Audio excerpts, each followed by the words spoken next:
ब्रह्मा जी ने अपनी भुजाओं के द्वारा एक जोड़ा उत्पन्न किया था।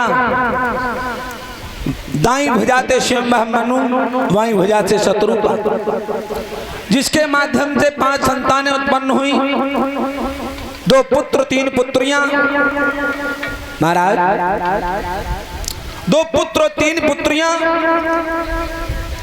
2 पुत्रों का नाम प्रियव्रत और उत्तानपाद है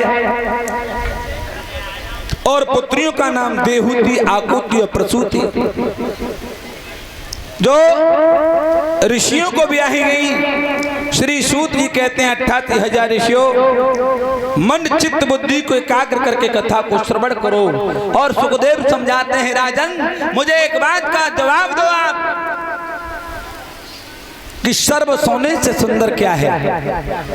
महाराज भगवान कन्हैया ने कहा है, अगर धातुओं में, महाराज धातुओं में सोना हूं तो मैं हूं, क्योंकि सोने में भगवान का निवास होता है।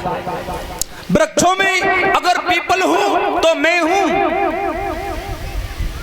वनस्पतियों में महाराज तुलसी हूं तो मैं हूं, जलाशयों में गंगा हूं तो मैं हूं। बारी बारी से बताया है। कहने लगे सर्व सोने से सुंदर क्या है। बहुत सुंदर बात। परीक्षित महाराज कहने लगे, भगवान सोने से सुंदर संसार में कोई चीज नहीं बनी,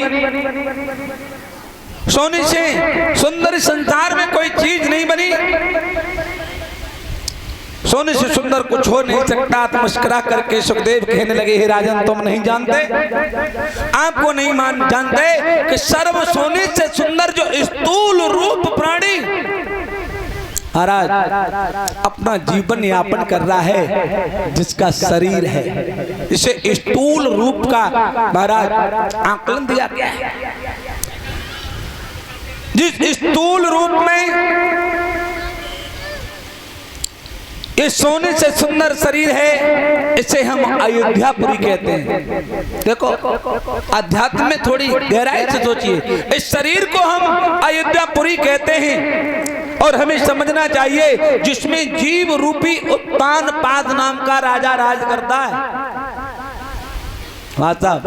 जीव रूपी उत्तानपाद नाम का राजा राज करता है। जब जीव रूपी के साथ माया रूपी सुरती का प्रकोप बढ़ जाता है, तो महाराज भक्ति नाम की सुनीति दूर चली जाती है। बोल गोविंद भगवान की।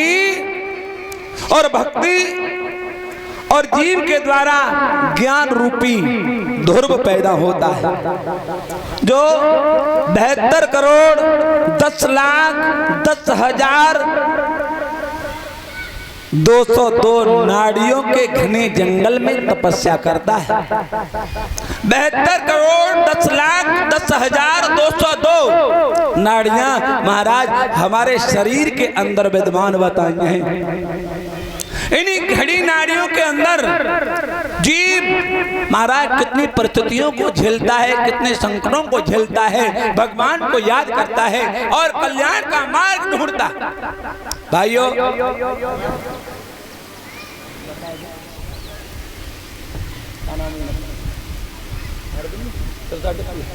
और इसी श्रृंखला में मेरे बड़े भ्राता मानवर श्री अरविंद कुमार, जो सिरसा टिप्पू से चल करके आए हैं, जिन्होंने आकर के मुझे 100 मुद्राओं से सम्मान दिया है। मैंने बड़े भैया को आशीर्वाद नहीं बल्कि आशीर्वाद की कामना करता हूं। बड़े जिज्ञासु भक्त हैं, बड़े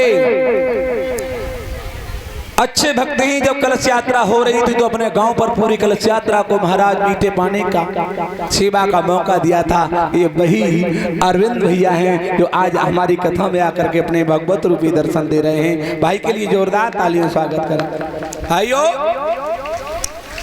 72 करोड़ 10 लाख 10,000 202 घनी नाड़ियों के बीच में योग क्रियाओं के द्वारा तत्व को पहचान कर मोक्ष रूपी सदगति को प्राप्त करता है। मोक्ष रूपी सदगति को प्राप्त करता है, वही ध्रुव है। उत्तम एक सुंदरता का रूप है, उत्तम एक सुंदरता का रूप है। भक्ति जीव और ज्ञान रूपी ध्रुव का मिलन होता है तो उसी क्षण महाराज सुरती नाम की माया रूपी सुरती दूर भाग जाती है। बोल गोविंद भगवान की। महाराज ये ध्रुव की कथा। अब कहानी रह गई, अब पूरे दिन पढ़ो या पूरी जिंदगी पढ़ो, कहानियों में कुछ नहीं रखा। लेकिन ये कहानी क्यों सुनाई जाती है? कहानी ये इसीलिए सुनाई जाती है बाबूजी कि जो हमारे पूर्वज हुए, हम और कोई नहीं, हम सब ऋषियों की संतान है। हमारे पूर्वजों ने अपने जीवन काल में जो किया आज हम करें तो हमारी पृथ्वी पर महाराज धर्म के अलावा कुछ नहीं हो। और इस कल काल में महाराज अधर्म बहुत अधिक हो रहा है, धर्म कम हो रहा है। धर्म के साथ साथ अधर्म भी चलता चला जा रहा है। बोल आनंद कंद भगवान की।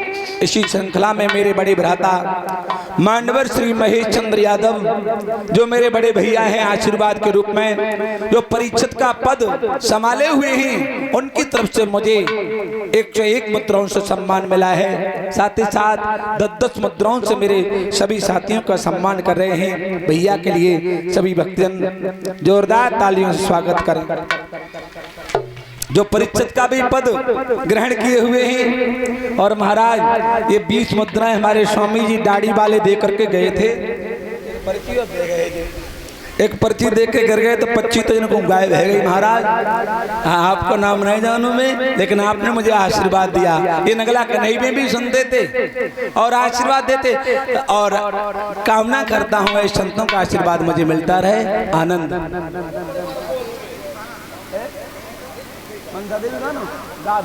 जे कह रहे हैं लगा चुनाव में मनसा देवी का गाना हो गा दूंगा।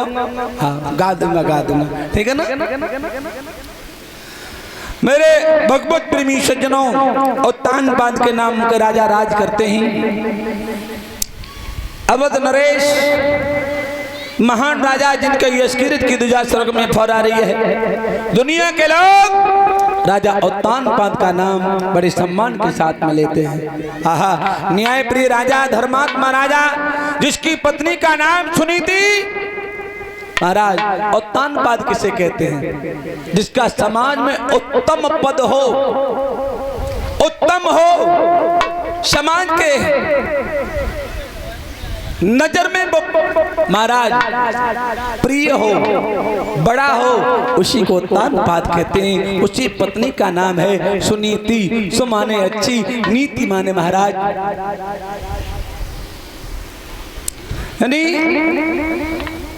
नीति माने विचार। जिसके अच्छे विचार हो वही सुनीति है। सबके स्मार्ट साहब ध्यान देना। कैसे है वो राजा? बताया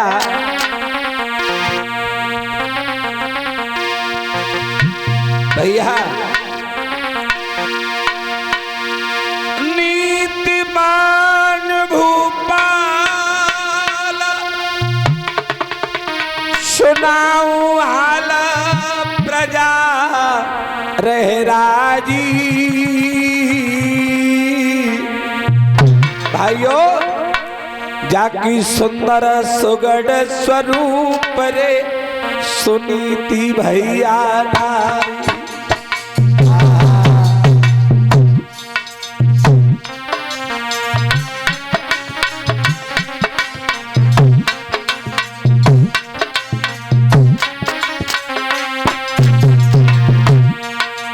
भैया सुनीति नाम की पत्नी है लला। नीतिमान भूपाल सुनाओ हाल प्रजा रे राजी, प्रजा रे राजी, प्रजा रे राजी।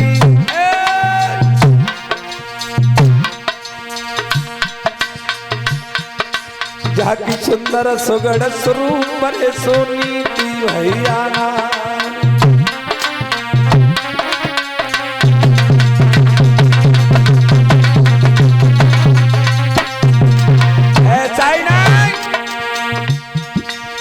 प्रजा पुत्र समान,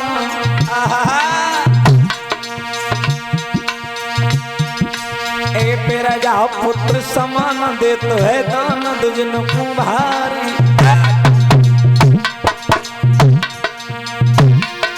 ए प्रजा पुत्र समान देत हारी।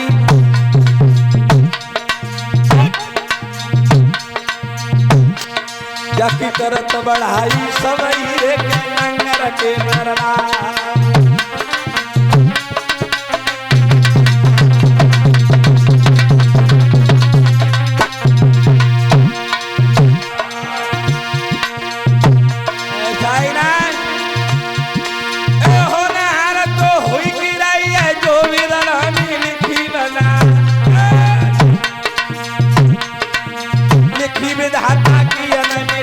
भैया करियोला होगा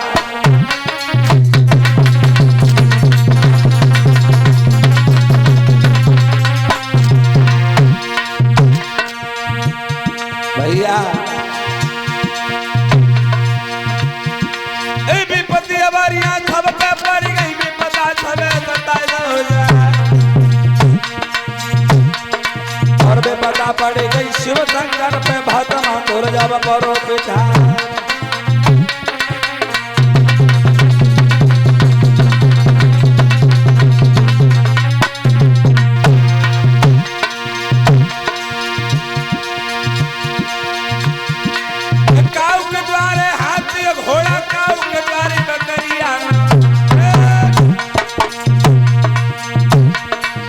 काऊ के महल भरे सोनी थी काऊ पे कहानी कोड़िया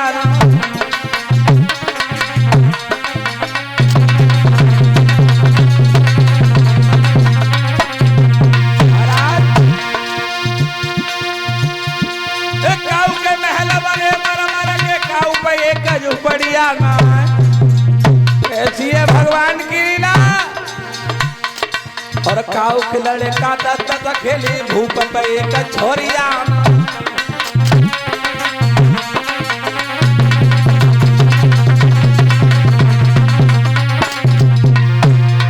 भगवान को याद करता है वो राजा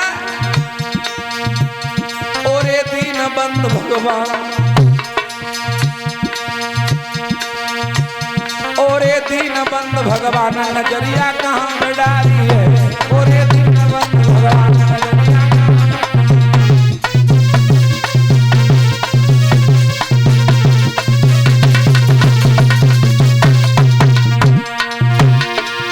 कहाँ पे डाली है। नजरिया कहाँ पे डाली है। नजरिया कहाँ पे डाली है।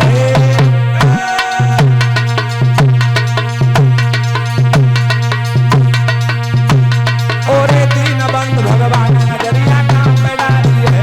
मेरे दीन बंद भगवान नजरिया कहाँ पे डाली है।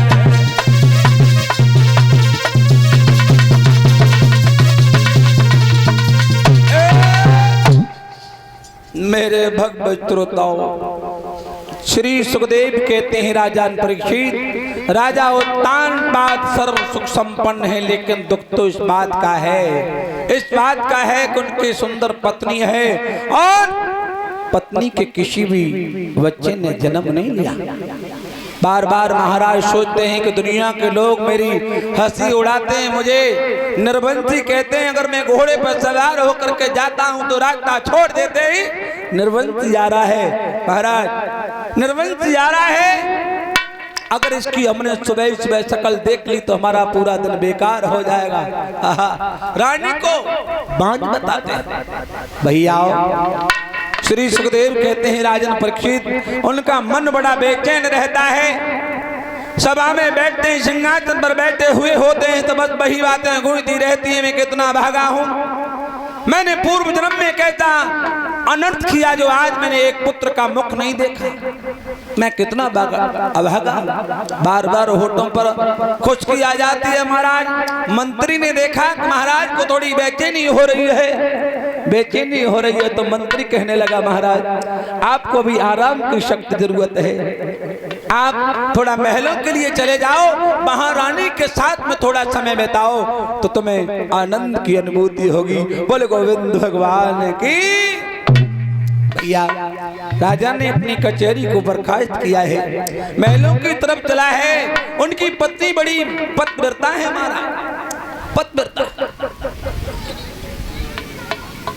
ध्यान देना, बड़ी पतिव्रता है। श्री सुखदेव कहते हैं बिना महाराज को बिना खाना खिलाए खाना नहीं खाती, बिना आज्ञा के कोई कार्य नहीं करती। जब तक उनके पति की आज्ञा न हो तब तक अपनी दहलीज से महाराज कभी कदम नहीं रखती। बड़ी पतिव्रता है। कैसी है पतिव्रता? कार्येषु मंत्री करणे सुदासी भोजने सुमाता शयने सुरंभा यमुजी कला क्षमा धंती पतिव्रत्या पंच लक्षणम। महाराज पतिव्रता स्त्रियों के लक्षण होते हैं।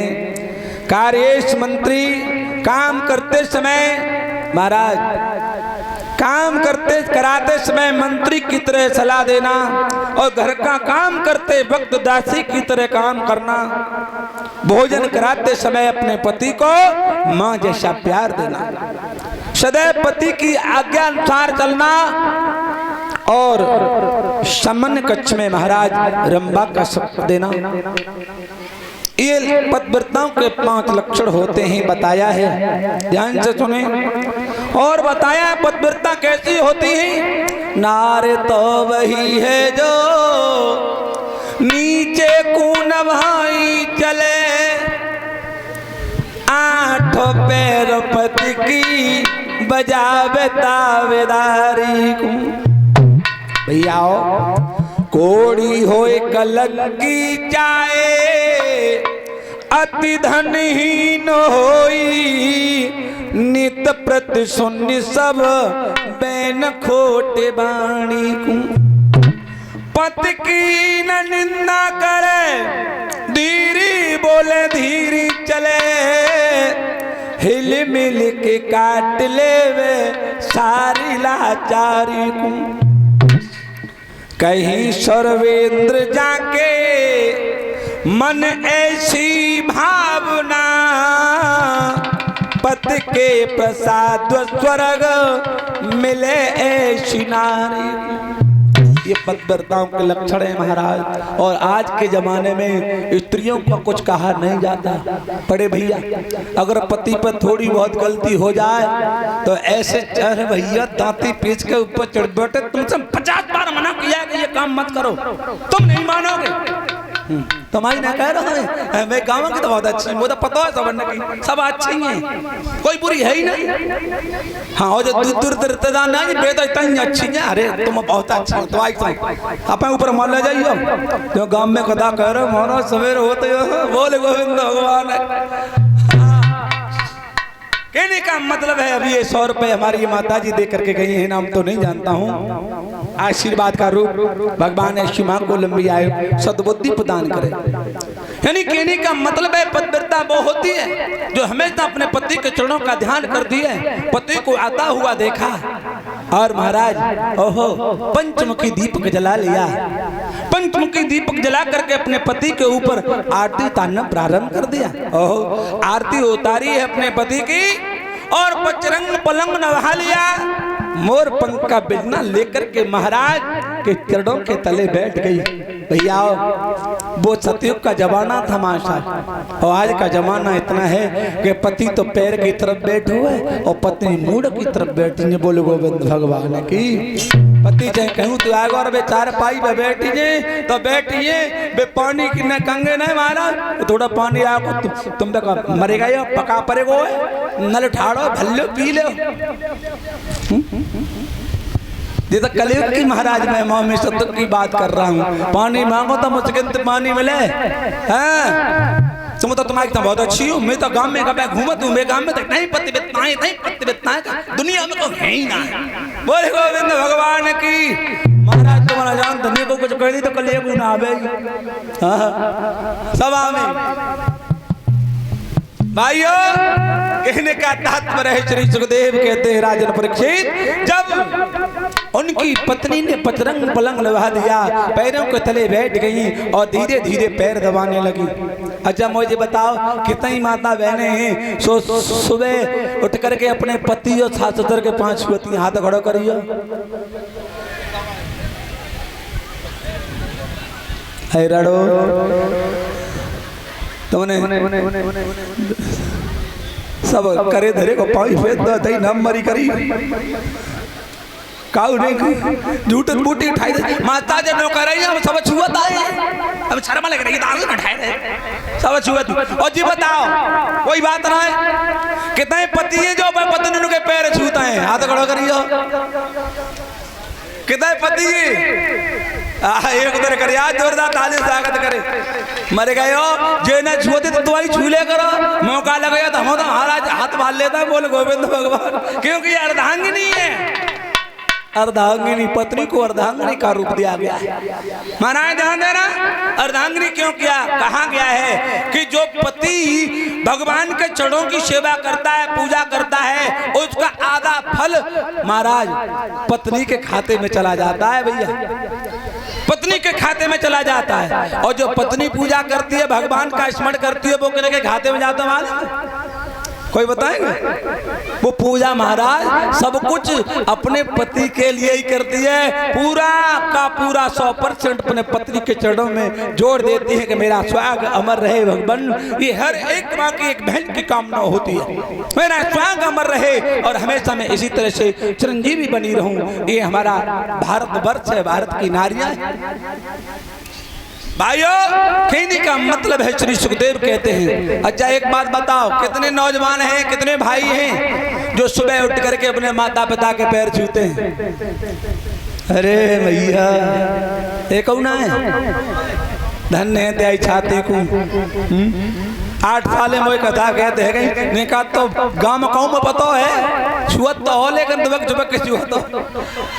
खैर कोई बात नहीं, लेकिन जो माता पिता के चरणों की सेवा करता है, जहां माँ बाप के चरणों की सेवा होती है वहां तुम्हें मथुरा जाने की जरूरत नहीं, हरिद्वार जाने की जरूरत नहीं, वृंदावन जाने की जरूरत नहीं, गोवर्धन परिक्रमा लाने की जरूरत नहीं।